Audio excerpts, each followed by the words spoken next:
마님, 저 복연이옵니다. 제발 대답 좀 해주셔요. 한겨울밤 윤시문가 별채 앞에서 한 여인이 애절하게 소리치고 있었습니다. 마을의 젊은 아낙네 복연이었지요. 복연의 손에는 약봉지가 들려 있었고 밖에서 잠겨있는 별채의 창호 너머에서는 이 집안 안방마님인 선옥의 숨소리가 점점 희미해지고 있었습니다. 제발 내 아들 서준이만은 무사하게 해주세요. 그리고 복연아, 이걸 부디 잘 지켜다오. 선옥은 명망 높은 집안의 딸로 태어나 고을의 본보기가 될 만큼 반듯한 혼례를 올린 여인이었습니다. 그런 선옥마님이 어쩌다 이런 차디찬 별채에 갇힌 채 죽어가게 되었을까요? 그 뒤에는 안방을 노리던 첩의 무서운 계략이 있었습니다. 선옥은 죽어가면서까지 어린 아들만은 무사하게 해달라고 기도했고 쓰러져가는 몸으로 간신히 복연에게 무언가를 남겼습니다. 그렇게 선옥마님이 억울하게 세상을 떠난 뒤 그녀의 13살 어린 아들마저 서자라는 누명을 쓰고 맨몸으로 집에서 쫓겨나게 됩니다. 그날 밤 선옥마님이 복연에게 남긴 것은 무엇이었을까요? 그리고 쫓겨난 아이는 어찌 되었을까요? 지워진 이름, 조작된 신분, 그리고 침묵으로 덮인 진실. 첩은 이제 다 끝났다며 아무도 모를 거라고 생각했겠지요. 그런데 여러분, 15년 뒤 그 첩이 벌벌 떨며 무릎을 꿇는 날이 옵니다. 대체 그날 윤시문가에 무슨 일이 벌어진 것일까요? 이 이야기 끝까지 들어보시지요. 이야기 시작 전에 구독과 좋아요를 눌러주시면 저에게 엄청난 힘이 됩니다. 그리고 어디서 보고 계신지 댓글로 적어주시면 계신 그곳으로 행운이 가득한 하트를 보내드리겠습니다. 조선 후기 숙종 명간 경상도 밀원부에 윤시문가라는 집안이 있었습니다. 대대로 벼슬을 지낸 반가로 고을에서는 제법 이름이 알려진 가문이었지요. 그 집안의 정실마님이 바로 선옥이라는 분이었습니다. 선옥마님은 밀원부에서도 손꼽히는 명망 있는 양반가의 딸이었습니다. 혼례를 올릴 때부터 고을 사람들이 모두 부러워할 만큼 예법에 맞는 혼인이었고 시집에 들어와서도 단정하고 품위 있는 몸가짐으로 안방을 다스렸습니다. 말을 아끼되 할 말은 분명히 하고 윗사람 아랫사람 가리지 않고 예를 갖추는 성품이라 집안 하인들도 마님을 따랐습니다. 그런 선옥마님 슬하에는 아들이 하나 있었습니다. 서준이라는 이름의 아이였는데 어릴 적부터 총명하여 어머니에게 글의 기본을 배우며 자랐습니다. 선옥마님은 이 아들을 윤시문가의 종손으로 반듯하게 키우고자 했지요. 그러나 집안의 공기가 달라지기 시작한 것은 정씨라는 여인이 첩으로 들어오면서부터였습니다. 정씨 부인은 신분이 낮은 집안 출신으로 정식 혼례가 아닌 첩의 신분으로 윤시문가에 들어왔습니다. 겉으로는 공손하고 말이 부드러웠으나 속으로는 깊은 계산을 품고 있는 사람이었습니다. 무엇보다 정씨 부인은 정실 선옥마님의 출신과 혼례의 그 품격 앞에서 늘 작아지는 자신이 견디기 어려웠습니다. 정씨 부인에게도 아들이 있었으니 정운이라는 아이였습니다. 정씨 부인의 마음속에는 오직 한 가지 소원이 자리 잡고 있었습니다. 자신의 아들 정운을 종손으로 세워 첩이라는 신분의 서름을 씻어내는 것이었지요. 그때부터 이상한 소문이 돌기 시작했습니다. 선옥마님이 병환이 깊으시다더군. 안방에 계시기 어려운 지경이라 하던데 사실 선옥마님은 건강한 분이었습니다. 그러나 정씨 부인이 퍼뜨린 소문은 바람처럼 번져나갔고 어느새 고을 사람들 사이에서는 정실마님이 중한 병을 앓고 있다는 이야기가 사실처럼 굳어졌습니다. 윤대감은 집안 어른으로서 이 상황을 바로잡아야 할 사람이었습니다. 그러나 그는 겉으로는 강직해 보여도 체면과 소문에 약한 사람이었습니다. 가문이 흔들린다는 말, 관가의 눈총, 문중의 비웃음을 무엇보다 두려워했지요. 결국 선옥마님은 병을 다스린다는 명목으로 별채에 격리되었습니다. 마님, 이게 어찌 된 일입니까? 병환도 아니신데 별채라니요. 선옥마님을 따르던 늙은 하인이 울먹이며 물었습니다. 선옥마님은 애써 담담한 얼굴로 대답했습니다. 조용히 있거라. 떠들어봐야 달라질 것이 없다. 별채로 밀려난 뒤 선옥마님의 처지는 날로 나빠졌습니다. 한겨울에도 뗄나무가 제대로 들어오지 않았고 끼니도 부실하기 짝이 없었습니다. 건강하던 몸이 추위와 굶주림에 서서히 망가져 갔습니다. 정씨 부인이 일부러 사람들의 발길을 끊어놓은 탓이었습니다. 몇 달이 지나자 선옥마님은 정말로 병을 얻고 말았습니다. 그나마 의원이 와서 약첩을 지어 주었으나 28이 되던 해 겨울 어느 날부터 그 약마저 끊겼습니다. 정씨 부인이 손을 써서 의원의 발길을 막은 것이었습니다. 심지어 별채의 문이 밖에서 잠겼습니다. 안에서 아무리 불러도 대답하는 사람이 없었지요. 그 무렵 마을의 젊은 아낙네 복연이 별채로 찾아왔습니다. 복연은 몇 해 전 남편이 관가의 노역에 끌려갈 위기에 처했을 때 선옥마님의 탄원 덕분에 목숨을 건진 적이 있었습니다. 그 은혜를 잊지 못한 복연은 마님이 별채에서 고생하신다는 소문을 듣고 약을 구해 밤길을 나섰습니다. 마님, 저 복연이옵니다. 제발 대답 좀 해주셔요. 그러나 안에서 들려오는 것은 거친 숨소리뿐이었습니다. 복연이 애타게 부르자 창호 너머로 희미한 목소리가 흘러나왔습니다. 복연아, 이것을 받아라. 제발 이것만은 간직해다오. 창호 틈 사이로 무언가가 밀려 나왔습니다. 비녀 하나, 찢긴 종이 몇 장. 선옥마님이 마지막 힘을 다해 내민 것들이었습니다. 복연은 떨리는 손으로 그것들을 받아 품에 감추었습니다. 그날 밤 선옥마님은 28배 나이에 차디찬 별채에서 숨을 거두었습니다. 겉으로는 병사라 했으나 실상은 멀쩡한 사람을 병들게 만들고 약을 끊어 죽음에 이르게 한 것이었습니다. 장례는 치러졌습니다. 그러나 정실의 예는 어디에도 없었습니다. 제문에서 선옥마님의 이름은 슬그머니 지워졌고 사당에도 제대로 모셔지지 않았습니다.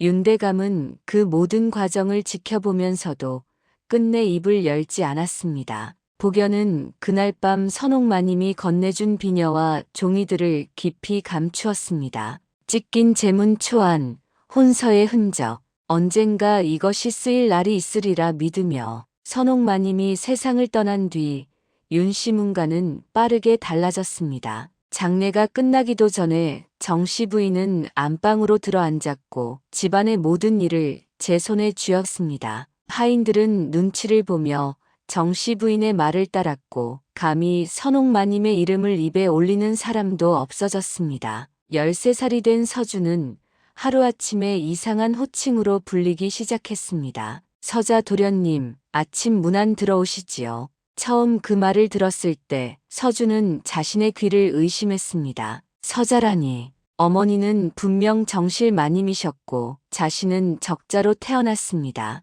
그런데 어찌 서자라 부르는 것입니까? 서준이 아버지를 찾아갔습니다. 아버지, 어찌하여 저를 서자라 부르게 하십니까? 어머니는 정실이셨습니다. 윤대감은 아들의 눈을 똑바로 보지 못했습니다. 고개를 돌리며 낮은 목소리로 대답할 뿐이었습니다. 집안 어른들이 정한 일이다.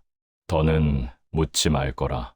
그것이 전부였습니다. 아버지는 아들을 지켜주지 않았습니다. 어머니의 죽음도 아들의 신분이 바뀌는 것도 윤대감은 그저 침묵으로 넘겼습니다. 정씨 부인의 아들 정우는 그때 11살이었습니다. 첩의 아들로 태어났지만 이제 종손 행세를 하며 집안을 활보했습니다. 어머니의 계략이 성공한 덕분이었지요. 정우는 서준을 볼 때마다 비웃음을 감추지 않았습니다. 형님이라 불러야 하나?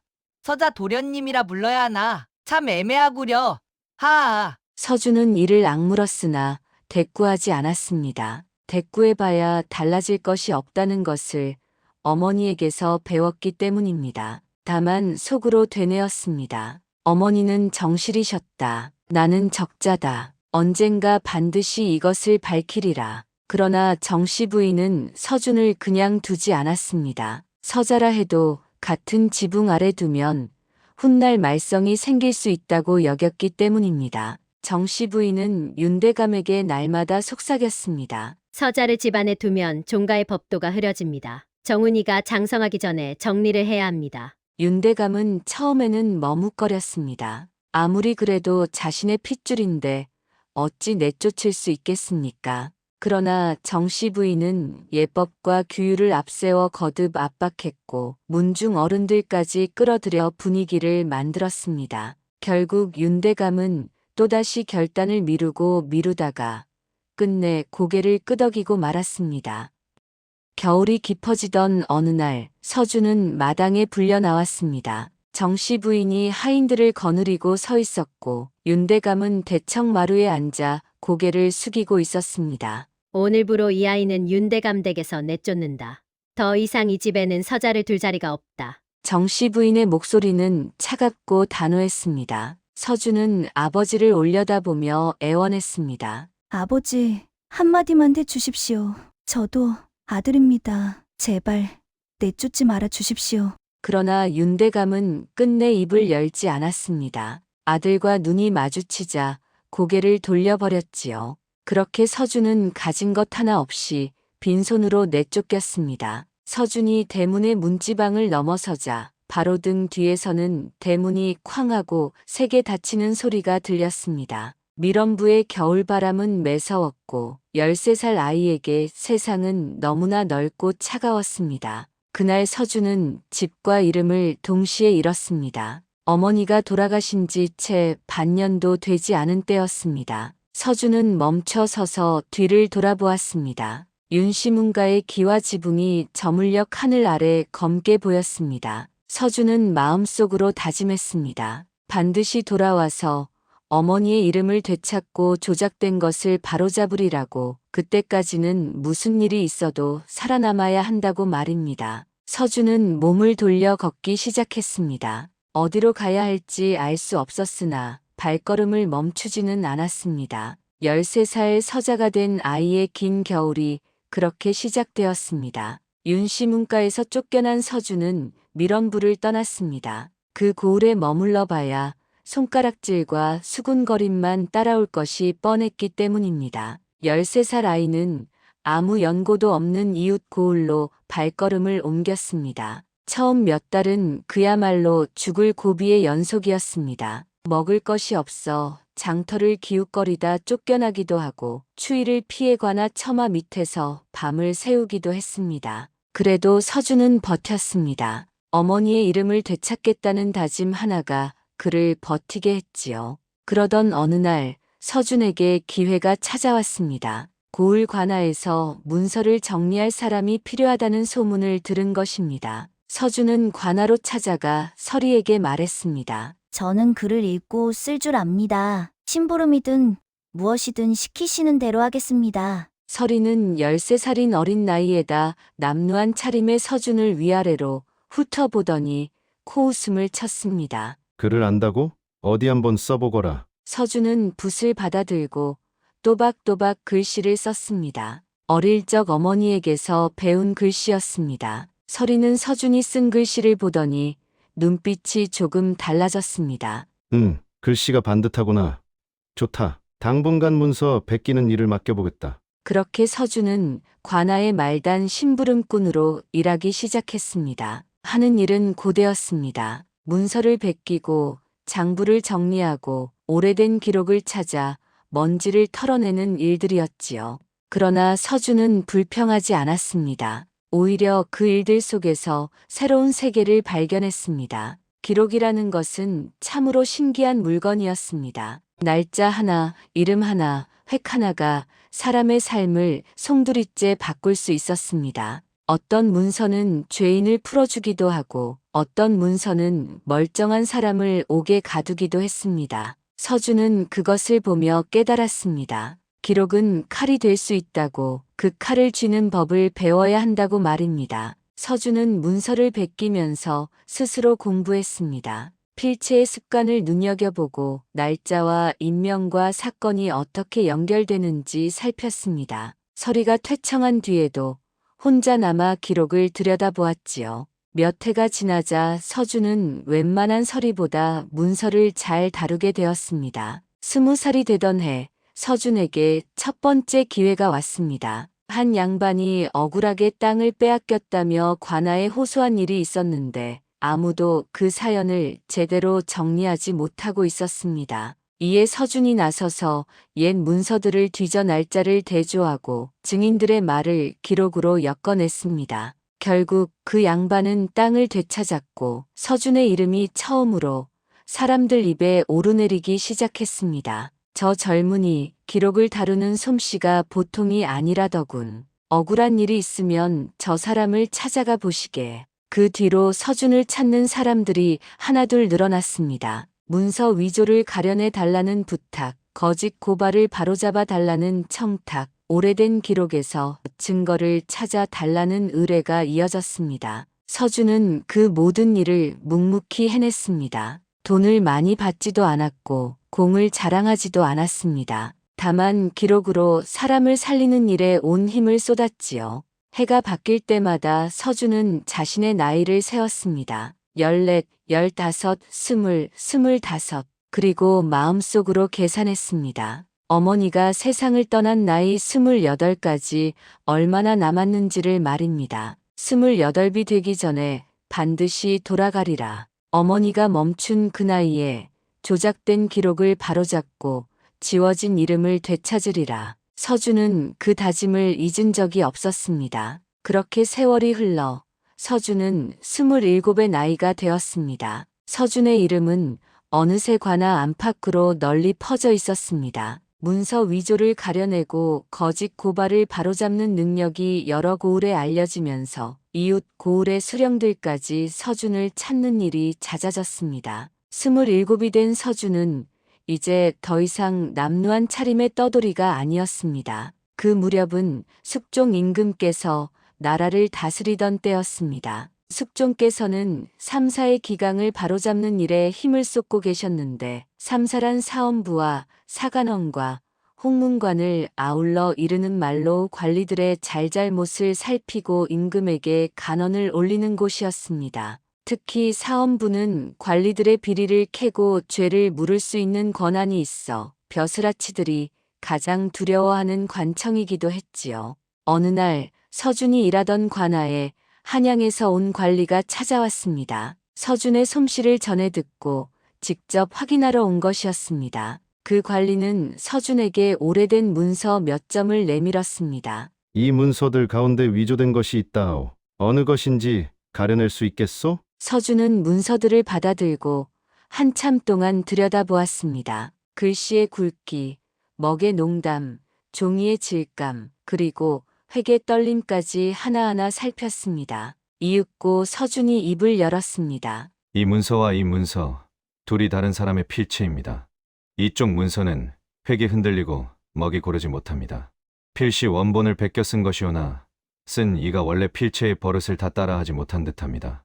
한양에서 온 관리는 서준의 대답을 듣고 고개를 끄덕였습니다. 그 자리에서 바로 말했지요. 과연 소문대로요. 이런 인재를 묻어둘 수는 없소. 그로부터 몇 달 뒤 서준에게 뜻밖의 소식이 전해졌습니다. 사헌부에서 천거가 들어왔다는 것이었습니다. 사헌부 지평이라는 벼슬에 서준을 추천한다는 내용이었습니다. 지평은 정오품 벼슬로 관리들의 비리를 살피고 탄핵하는 직책이었습니다. 서준은 그 소식을 듣고 한참 동안 말이 없었습니다. 13살의 서자로 내몰려 쫓겨났던 자신이 이제 관리의 죄를 묻는 자리에 오르게 된 것입니다. 세상 일이란 참으로 알 수 없는 것이었습니다. 청거를 받아들이기 전에 서준은 조용히 자신의 과거를 정리했습니다. 밀원부 윤씨문가에서 태어났으나 서자로 조작되어 쫓겨났다는 사실, 어머니 선옥마님이 정실이었으나 그 이름이 지워졌다는 사실을 가슴속에 묻어두었습니다. 아직은 드러낼 때가 아니었습니다. 그러나 그 사실을 잊은 것은 아니었습니다. 28을 앞둔 해, 서준은 사헌부 지평으로 벼슬길에 올랐습니다. 관복을 입고 사헌부 뜰에 들어서던 날, 서준은 스스로에게 말했습니다. 이제 숨지 않아도 된다고, 이제 기록의 칼을 공식적으로 쥐게 되었다고 말입니다. 사헌부 지평은 양반이든 관리든 가리지 않고 죄를 캘 수 있는 권한이 있었습니다. 서준은 그 권한을 함부로 쓰지 않았으나 필요할 때는 망설이지 않았습니다. 문서를 대조하고 증거를 찾아내고 거짓을 밝히는 일에 서준만 한 사람이 없었기에 사헌부 안에서도 서준의 이름은 금세 알려졌습니다. 그리고 서준은 기다렸습니다. 밀원부로 돌아갈 날을, 어머니의 이름을 되찾을 날을 말입니다. 28이 되던 해 마침내 그 기회가 찾아왔습니다. 28이 되던 해 가을, 사헌부에 밀원부 일대를 감찰하라는 명이 내려왔습니다. 고을 수령들의 행정을 살피고 백성들의 억울한 일이 없는지 두루 점검하라는 것이었습니다. 서준은 그 감찰의 책임을 맡게 되었습니다. 밀원부, 15년 전에 쫓겨났던 바로 그 고을이었습니다. 서준은 감찰명을 받아들고 한참 동안 말이 없었습니다. 마침내 돌아갈 때가 온 것입니다. 어머니가 세상을 떠난 나이 28배 말입니다. 서준이 밀원부에 도착하자 고을 전체가 술렁였습니다. 사헌부 지평이 직접 내려왔다는 소문이 삽시간에 퍼졌고 관아는 물론이고 양반가들까지 긴장하기 시작했습니다. 사헌부 감찰이란 관리의 비리를 캐고 죄를 물을 수 있는 권한이 있었으니 뒷구멍이 구린 자들은 모두 가슴이 철렁했지요. 윤시문가도 예외가 아니었습니다. 윤대감은 이미 관직에서 물러난 지 오래였으나 고을에서 여전히 체면을 세우고 사는 처지였습니다. 사헌부 관리가 온다는 소식에 윤대감은 불안한 기색을 감추지 못했습니다. 혹시 무슨 일이 있으려고 그러는 게 아니겠지. 정씨 부인은 겉으로는 태연한 척했으나 속으로는 계산이 분주했습니다. 혹시 옛일이 탈이 나는 것은 아닐까, 15년 전의 일이 문제가 되는 것은 아닐까 하는 생각이 스쳤지요. 그러나 이내 고개를 저었습니다. 그 일을 아는 사람은 이미 다 입을 다물었고 증거도 남아있지 않다고 여겼기 때문입니다. 정우는 26의 나이로 윤시문가의 종손 노릇을 하고 있었습니다. 첩의 아들이라는 콤플렉스를 감추려고 더욱 거들먹거리며 살았지요. 사헌부 관리가 온다는 소식에 정우는 불안하면서도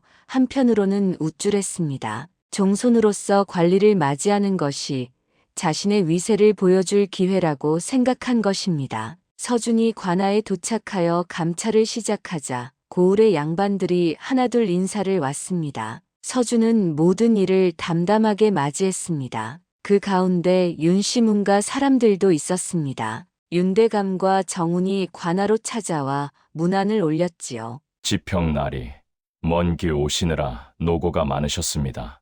윤대감이 허리를 숙여 인사했습니다. 서준은 그 얼굴을 바라보았습니다. 15년 전 아들이 쫓겨나는 것을 보면서도 한마디 하지 않았던 바로 그 얼굴이었습니다. 그러나 윤대감은 서준을 알아보지 못했습니다. 13살 때 쫓겨난 아이가 사헌부 지평이 되어 돌아왔으리라고는 꿈에도 생각하지 못한 것이지요. 인사는 고맙소.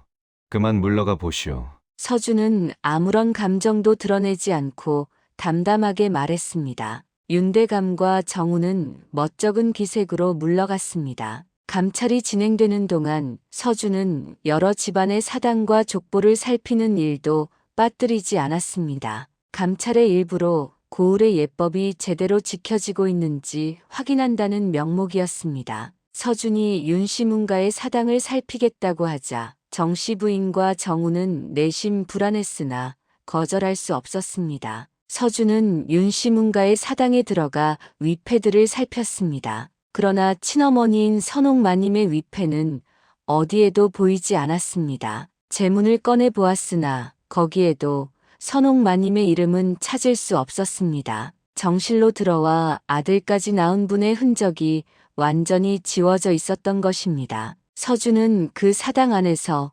한참 동안 서 있었습니다. 얼굴에는 아무런 표정도 없었으나 가슴 속에서는 차가운 불꽃이 타오르고 있었습니다. 이것은 단순히 한 가문의 일이 아니었습니다. 기록을 조작하고 사람의 신분을 뒤바꾼 것은 나라의 법도를 어긴 죄였습니다. 서준은 사당을 나서며 마음속으로 다짐했습니다. 이것은 사사로운 원한으로 갚을 일이 아니라 공적으로 바로잡아야 할 죄라고 말입니다. 어머니의 이름을 되찾는 것은 복수가 아니라 정의를 세우는 일이었습니다. 이제 남은 것은 증거를 모으는 일이었습니다. 서준이 증거를 찾아 나서던 그 무렵 뜻밖의 사람이 관아를 찾아왔습니다. 장터에서 국밥을 파는 과부 복연이었습니다. 15년 전 그 밤 별채 창호 앞에서 선옥마님의 마지막을 지켜보았던 바로 그 여인이었지요. 복연은 사헌부 지평이 밀원부에 왔다는 소문을 듣고 며칠을 망설였습니다. 그러다 마침내 용기를 내어 관아 문을 두드린 것입니다. 관아 아전이 막아섰으나 복연은 물러서지 않았습니다. 지평 나리께 꼭 들을 말씀이 있습니다. 15년 전 윤씨 문가에서 있었던 일입니다. 그 말을 전해 들은 서준은 곧바로 복연을 불러들였습니다. 방 안에 마주 앉자 복연은 품속에서 낡은 보자기를 꺼냈습니다. 그 안에는 비녀 하나와 누렇게 바랜 종이 몇 장이 들어 있었습니다. 이것은 선옥 마님께서 돌아가시던 밤에 제게 건네주신 것입니다. 복연의 목소리가 떨렸습니다. 서준은 그 물건들을 받아들었습니다. 비녀는 어릴 적 어머니의 머리에 꽂혀 있던 것과 똑같았습니다. 종이들은 찢기고 바래었으나 글씨는 알아볼 수 있었습니다. 마님께서 마지막 힘을 다해 창호 틈으로 이것들을 내미셨습니다. 제발 이것만은 간직해달라고 언젠가 쓸 날이 있을 거라고 하셨지요. 서준은 종이들을 한 장 한 장 펼쳐보았습니다. 그중 하나는 찢긴 제문 초안이었습니다. 선옥마님이 손수 쓴 것으로 자신이 정실로 혼례를 올렸음을 밝히는 내용이 담겨 있었습니다. 또 다른 종이에는 혼서의 일부가 베껴져 있었습니다. 선옥마님이 정식으로 윤씨 문가에 들어온 정실이라는 증거였지요. 서준의 손이 미세하게 떨렸습니다. 어머니가 남긴 마지막 기록이었습니다. 죽어가면서도 진실을 남기려 했던 어머니의 마음이 종이 위에 고스란히 담겨 있었습니다. 나리, 저는 그나 보았습니다. 선옥 마님은 병원이 아니셨습니다. 멀쩡하신 분을 별채에 가두고 밥도 제대로 안 주고 약도 끊어서 돌아가시게 만든 것입니다. 정씨 부인이 그리한 것입니다. 서준은 복연의 말을 들으며 고개를 끄덕였습니다. 이미 짐작하고 있던 일이었으나 직접 증인의 입으로 얘기를 듣자 어릴 적 다정했던 어머니의 모습이 떠오르며 가슴속 깊은 곳에서 주체할 수 없는 슬픔이 밀려왔습니다. 그러나 서준은 감정을 드러내지 않았습니다. 지금 필요한 것은 슬픔과 분노가 아니라 증거였기 때문입니다. 서준은 복연이 가져온 문서들을 관아의 옛 기록과 대조하기 시작했습니다. 15년 전 윤씨 문가에서 올린 혼인 기록, 호적 문서, 그리고 족보 사본까지 하나하나 살폈습니다. 날짜를 맞추고 필체를 비교하고 내용의 앞뒤를 따져보았지요. 그 결과는 명백했습니다. 관아에 남아있는 원래 호적 기록에는 선옥마님이 정실로, 서준이 적자로 기재되어 있었습니다. 그러나 윤씨 문가의 족보에는 선옥마님의 이름이 지워지고 서준은 서자로 바뀌어 있었습니다. 관아 기록과 집안 족보가 서로 맞지 않는 것이었지요. 족보의 고쳐진 부분을 살펴보니 그 필체는 원래 글씨와 확연히 달랐습니다. 누군가가 일부러 족보를 손본 것이 분명했습니다. 서준은 모든 증거를 모아놓고 한참 동안 바라보았습니다. 진실은 명확했습니다. 어머니 선옥마님은 정실이었고 자신은 정실의 아들로 태어난 적자였습니다. 누군가 기록을 조작하여 서자라는 신분을 만들어냈음을 뒷받침해줄 증거가 이제는 확실해졌습니다. 그 조작을 주도한 자들이 누구인지도 이제 분명해졌습니다. 서준이 증거를 모으고 있다는 소문은 윤씨 문가에도 흘러들어갔습니다. 정씨 부인은 처음에는 대수롭지 않게 여겼으나 복연이 관아를 찾아갔다는 말을 듣고는 안색이 싸늘하게 굳어졌습니다. 도대체 그 과부년이 무엇을 가지고 있는 것인지. 정씨 부인은 다급하게 아들 정운을 불렀습니다. 정우는 어머니의 얼굴을 보자마자 심상치 않은 일이 벌어졌음을 알아차렸지요. 어머니, 무슨 일이십니까? 정훈아, 15년 전 일이 탈이 날 수도 있을 것 같구나. 장터의 복연이라는 년이 선옥이 죽던 날 밤 무언가를 받아간 모양이다. 정훈의 얼굴에도 긴장이 스쳤습니다. 그는 어릴 적부터 자신이 종손 자리를 차지하기 위해 어머니가 무슨 일을 했는지 알고 있었습니다. 아니, 알고만 있는 것이 아니라 직접 손을 댄 일도 있었습니다. 재문을 고치고 족보를 손보는 일에 정훈이 앞장섰던 것입니다. 증거가 남아있다면 없애야 합니다. 정훈이 이를 악물며 말했습니다. 정씨 부인이 고개를 끄덕였습니다. 족보와 재문, 그리고 집안에 남은 기록들을 모두 태우거라. 아무것도 남지 않도록 철저히 해야 한다. 그날 밤 윤씨문가의 사랑채에서 불길이 치솟았습니다. 정훈이 하인들을 시켜 족보와 재문, 그리고 각종 문서들을 불태운 것이었습니다. 불길은 하늘 높이 솟아올랐고 밤하늘을 붉게 물들였습니다. 그러나 정훈은 몰랐습니다. 복연이 선옥마님에게서 받은 것들의 사본을 이미 관아에 넘겼다는 사실을 말입니다. 서준은 증거를 받자마자 사본을 만들어 두었고 원본은 따로 보관해 두었습니다. 기록을 다루는 일에 능한 서준이었기에 증거를 한 곳에만 두는 어리석은 짓은 하지 않았던 것이지요. 다음 날 아침 서준은 윤씨문가에서 불이 났다는 보고를 받았습니다. 서준은 담담한 얼굴로 말했습니다. 증거를 인멸하려 한 것이로군. 서준은 곧바로 윤씨문가로 사람을 보내 윤대감과 정씨 부인 그리고 정훈을 관하로 불러들였습니다. 사헌부 지평의 명이었으니 감히 거역할 수 없었습니다. 세 사람은 불안한 기색을 감추지 못한 채 관아에 나타났습니다. 정씨 부인은 억지로 태어난 척하며 입을 열었습니다. 지평날이 어젯밤 불은 실화였습니다. 하인이 실수로 불씨를 떨어뜨린 것이지요. 서준은 차가운 눈으로 정씨 부인을 바라보았습니다. 그 불에 탄 것이 무엇인지 아느냐? 정씨 부인이 잠시 말을 멈추었다가 대답했습니다. 오래된 서책과 잔물들이었습니다. 별것 아닙니다. 족보와 재문이 별것이 아니란 말이냐? 서준의 목소리는 낮았으나 서늘했습니다. 정씨 부인의 얼굴이 굳어졌습니다. 정우는 불안한 눈으로 어머니와 서준을 번갈아 보았지요. 서준이 품속에서 문서 몇 장을 꺼내 탁자 위에 펼쳐놓았습니다. 이것이 무엇인지 아시겠소? 그것은 복연이 가져온 문서들의 사본이었습니다. 선옥마님이 남긴 제문 초안, 혼서의 흔적, 그리고 관아의 호적 기록과 대조한 결과까지 모두 정리되어 있었습니다. 정씨 부인의 안색이 하얗게 질렸고 정우는 입술을 떨었습니다. 15년 전 윤씨문가의 정실로 계시던 선옥마님은 병으로 돌아가신 것이 아니오.